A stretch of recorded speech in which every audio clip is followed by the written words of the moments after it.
Hola, mi nombre es Yolanda Díaz Rosero, docente de la Universidad Surcolombiana del programa de Literatura y Lengua Castellana. En esta ocasión mi presentación se da en el marco del Grupo de Estudio Literaturas Africanas que hace parte de las actividades académico-investigativas del Grupo UDEX. En esta oportunidad compartiré mi aproximación a la novela Mujer en Punto Cero de Nawal el-Saadawi. Esta obra relata la historia de Firdaus, una mujer egipcia que tras sufrir una vida de opresión y violencia patriarcal encuentra una trágica libertad asesinando a su proxeneta. Desde su celda cuenta la historia antes de ser ejecutada, revelando su lucha desesperada por la dignidad en un sistema diseñado para destruirla. La novela empieza así. Este es el relato auténtico de la vida de una mujer. La conocí hace unos años en la cárcel de Kanatir. Entonces, yo estaba trabajando en una investigación sobre las personalidades de un grupo de presas y detenidas condenadas o pendientes de juicio por diversos delitos. La voz que acabo de retomar es la de una narradora en primera persona, una psiquiatra que investiga a las reclusas e intenta entrevistar a Firdaus. Desde la celda, Firdaus relata su historia marcada por la opresión patriarcal y la violencia sistemática. Me parece que esta novela es muy provocadora, no solo por lo que cuenta, sino también por la forma en que lo hace. Por ejemplo, me resulta muy interesante que desde los 2 primeros capítulos ya estamos observando una historia que es narrada desde una estructura enmarcada. Recordemos que inicia con la psiquiatra para presentar el contexto general de Firdaus, pero ante ese hecho inaplazable de su condena a muerte, creería yo que urge que este testimonio sea conocido y sobre todo pienso yo que la autora lo que hace es descentrar la autoridad narrativa y por ello cede la voz a Firdaus, quien en adelante contará la historia. Me permito citar. Déjeme hablar. No me interrumpa, no tengo tiempo para escucharla. Vendrán a buscarme esta tarde a las 6. Mañana por la mañana ya no estaré aquí, ni en ningún otro lugar conocido para ningún ser humano. Hasta aquí la cita. Permítame contarle algunos elementos de la trama. Firdaus creció en un pueblo rural en condiciones de pobreza, fue sometida a un padre violento y a una madre sumisa. También sufrió mutilación genital y abusos por parte de su tío, quien pues luego de que mueren su padre y su madre la llevó con él al Cairo a estudiar la primaria y quizá la secundaria, pero le niega la posibilidad de ir a la universidad. Yo diría que su tío es representante de aquellas estructuras familiares en la que la mujer es vista o como madre o como esposa, pero esa idea de estudiar con los hombres pues está asociada a la pérdida del honor familiar y pues su tío no lo iba a permitir. Al respecto de esta imposibilidad, me gustaría ilustrar con la siguiente cita.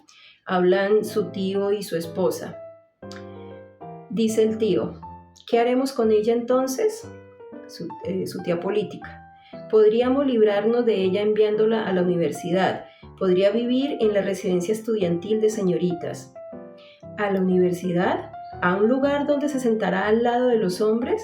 ¿Pretendes que un jeque respetado y un hombre religioso como yo envíe a su sobrina a un lugar donde se mezclará con hombres? Además, ¿de dónde sacaremos el dinero para pagar la pensión y sus libros y sus ropas? Bueno, pues esta entonces es la cita. Diría yo también que aquí vamos a encontrar a una mujer, a la esposa del tío, a esta mujer celosa, porque Firdaus pues está en la flor de la edad y representa también una amenaza para ella.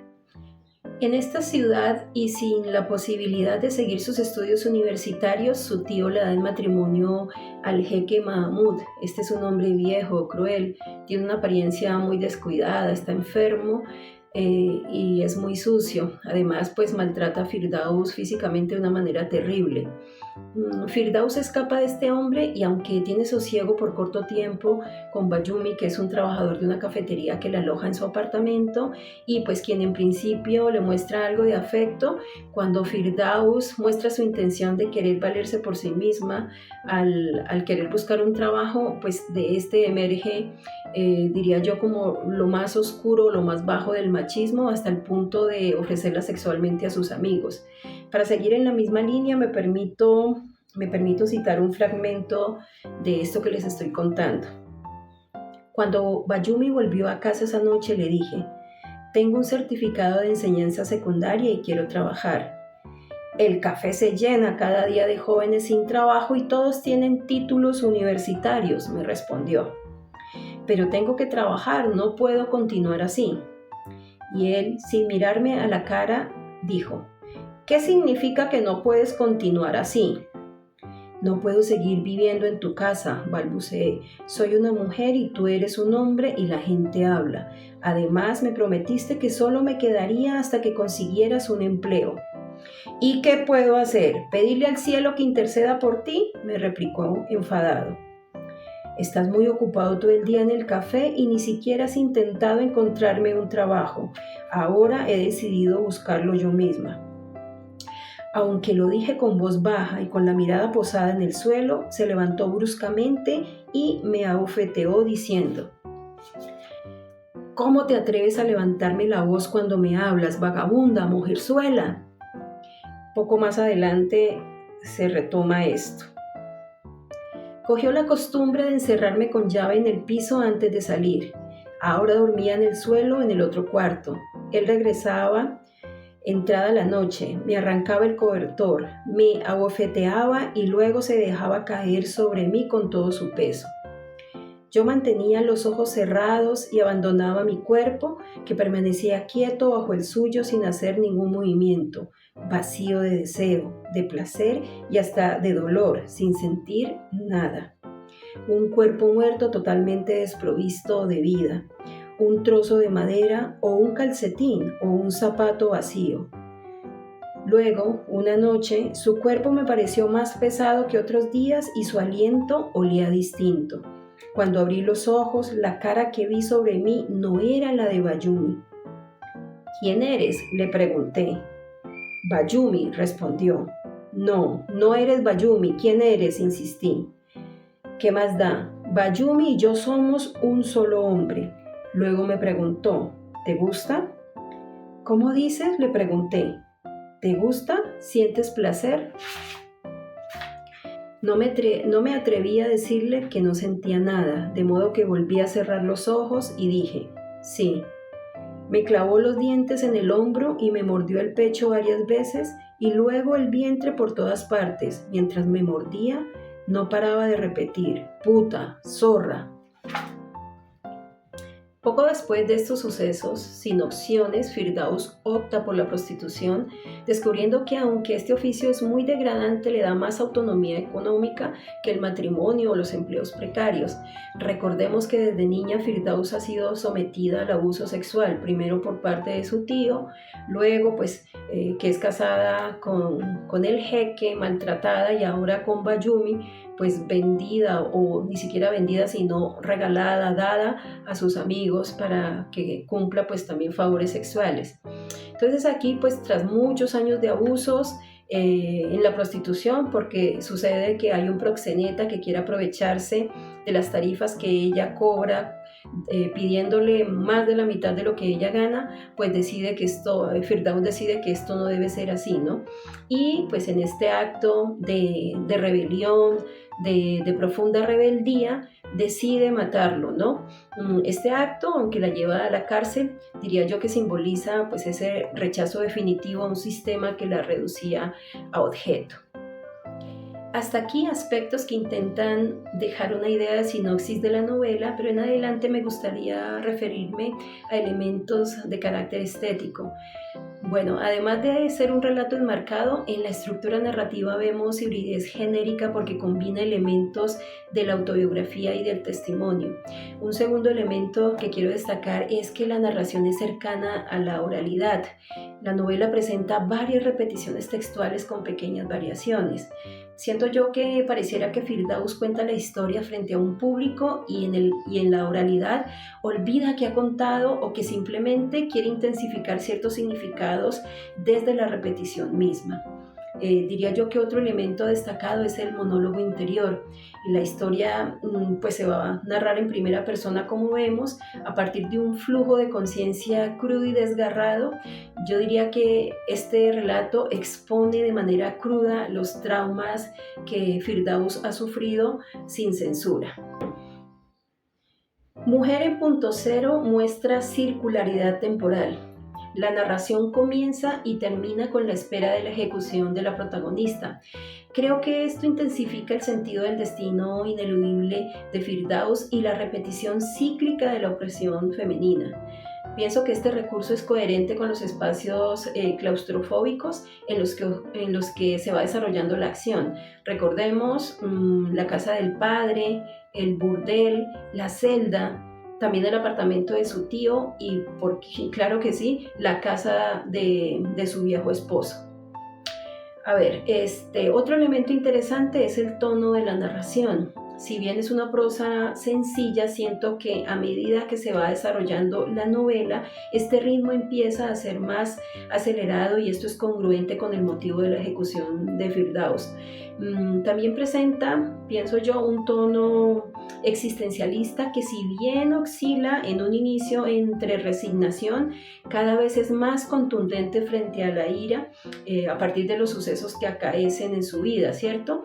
Siento que este tono existencialista tiene que ver con preguntas filosóficas sobre la libertad, sobre la muerte y sobre el sentido de la existencia misma. ¿Qué otro elemento destaco? El simbolismo y los motivos recurrentes. En este caso vamos a encontrar en la novela navaja, espejos, círculos y mucha alusión a las miradas o a los ojos. En el caso de la navaja, este no es un objeto decorativo, sino más bien el arma con el que Firdaus asesina a su opresor. En el caso de los ojos, estos tienen, creería yo, que una potencia porque no solamente van a representar una especie de vigilancia, de censura, sino también de mirada lasciva de los hombres o esa mirada desafiante que al final va a prevalecer luego de que Firdaus asesina a su proxeneta al final de la obra. En términos generales, siento que en esta novela podemos encontrar muchos valores a nivel literario.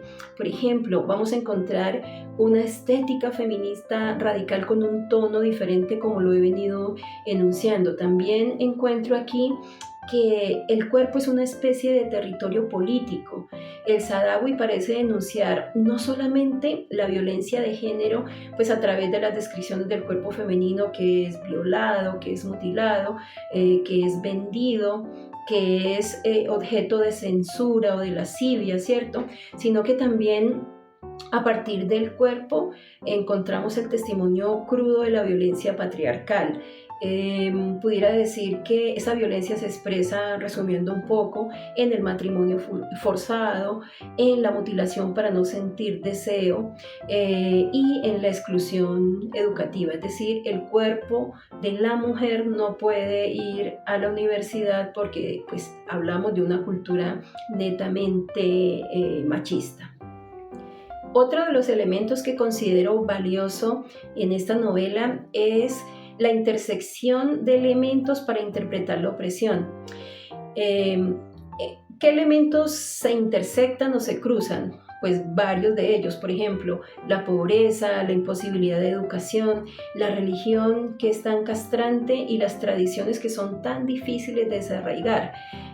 Cuando esas desigualdades se cruzan o se intersectan, y además son convertidas en regla, ejemplo, obligar a una mujer a llevar un tutor, pues es evidente que en esa sociedad o en ese mundo la independencia, la autonomía, pues no es respetada.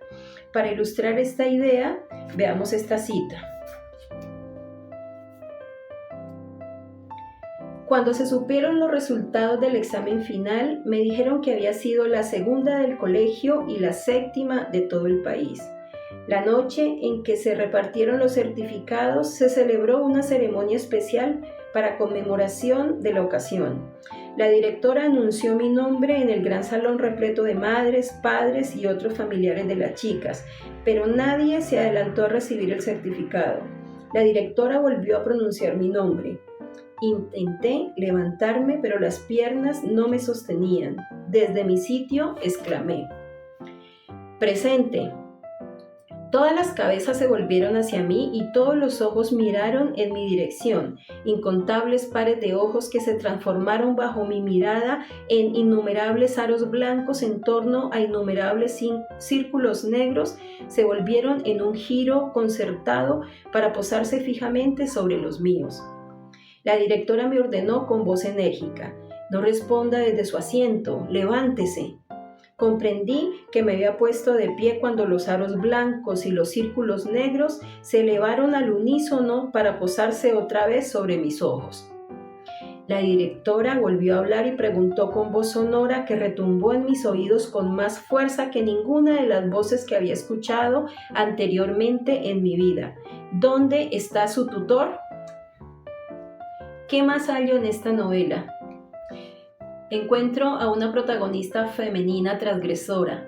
Firdaus desafía normas incluso a través de actos radicales como matar a su opresor desde su propio puño, y también cuestiona cómo el Islam conservador se usa para justificar la sumisión femenina. Al respecto, Amina Wadud, en relación con este Islam conservador, dice, comillas: «Los hombres siempre han tenido el monopolio de los textos sagrados, de la interpretación. Ellos interpretan el mensaje igualitario y liberador del Islam a su acomodo». Bueno, Mujer en Punto Cero hace parte de la literatura del norte de África. La novela pertenece a la primera ola del feminismo literario africano, situado más o menos en los años 70 a 90, y pues como ya lo he señalado antes, tiene un enfoque pionero que es el feminismo que transgrede. Así que desde esa voz de mujer de bordes, desde aquella que lucha para hallar su identidad porque ésta le ha sido escrutada o ha sido marcada por el patriarcado, vamos a ver cómo esta mujer subvierte a la hija obediente, a la esposa sumisa y a la mujer que es objeto sexual. Siento yo que el viaje de Firdaus es una búsqueda para lograr la autodeterminación, es un viaje en síntesis para encontrarse. En Mujer en Punto Cero también encontraremos temas supremamente destacados como el de la representación femenina, la representación de la mujer. Hay un texto interesante que se titula Mirar al mundo con ojos nuevos, escritoras africanas. Es un texto de Vivian Pérez Ruiz, quien señala que parte de la literatura que precede a esta novela vamos a encontrar la representación de la mujer de la siguiente manera. Ha ido asociada a una serie de mitos alejados de la realidad. Así, la mujer africana se ha retratado como tradicional, incapaz de cambios por sí misma y a la espera de que se le libere desde afuera. No creativa, asustada por las ideas nuevas, limitada a su pequeño mundo. Con un desarrollo lineal desde la bondad rural a la sofisticada y occidentalizada mujer de ciudad, siendo ambos personajes falsos en su simplicidad, anclada en la tradición, sin ningún deseo de cambio, sumisa y tradicional, pasiva, inferior y atemorizada. Hasta aquí la cita. Para cerrar, presento este fragmento de la novela, no sin antes decir que en él podríamos ilustrar la ruptura radical con los estereotipos que Pérez Ruiz señala en relación con la literatura africana tradicional. Creo que en ese fragmento Firdaus va a dejar de ser una mujer sumisa, pasiva o anclada en la tradición, y pues que espera la liberación externa. Creo que por el contrario se va a erigir como un sujeto activo, ¿sí? Como dueña y señora de su propia historia. Creo que en ese acto definitivo de asesinato, Firdaus no solamente alcanzó su punto cero existencial, sino que lo transmutó.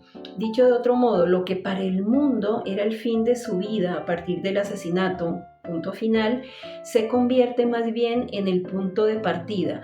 el cero inicial pues de una nueva subjetividad femenina caracterizada por lo insurgente y autodeterminante de su propio destino. Les leo el fragmento que les estaba señalando. Continué mirándolo fijamente, sin pestañear. Comprendí que lo odiaba como solo una mujer puede odiar a un hombre, como solo un esclavo puede odiar a su amo. Y por la expresión de sus ojos advertí que él me temía como solo un amo puede temer a su esclavo, como solo un hombre puede temer a una mujer. Pero solo duró un instante. Luego reapareció la expresión arrogante del amo, la mirada agresiva del macho que nada teme. Cogí el pasador de la puerta para abrirla, pero levantó el brazo y me abofeteó. Yo alcancé la mano todavía más alto y la dejé caer violentamente sobre su cara. Los blancos de sus ojos se inyectaron de sangre. Intentó sacar la navaja que llevaba en el bolsillo, pero mi mano fue más rápida que la suya. Le arrebaté la navaja y se la clavé profundamente en el cuello. La arranqué del cuello y se la hundí en el pecho. La arranqué del pecho y le atravesé el vientre. Le cosí a navajazos por casi todas las partes del cuerpo. Me asombró la facilidad con que se movía mi mano, hundiendo la navaja en su carne y arrancándola de nuevo casi sin esfuerzo. Mi sorpresa fue aún mayor porque jamás había hecho nada igual. Un interrogante se formó fugazmente en mi mente. ¿Cómo explicaba que no hubiera apuñalado jamás a un hombre hasta entonces? Comprendí que no lo había hecho porque tenía miedo, y ese miedo había permanecido siempre vivo dentro de mí, hasta ese breve instante en que descubrí el temor en sus ojos. Mujer en punto cero.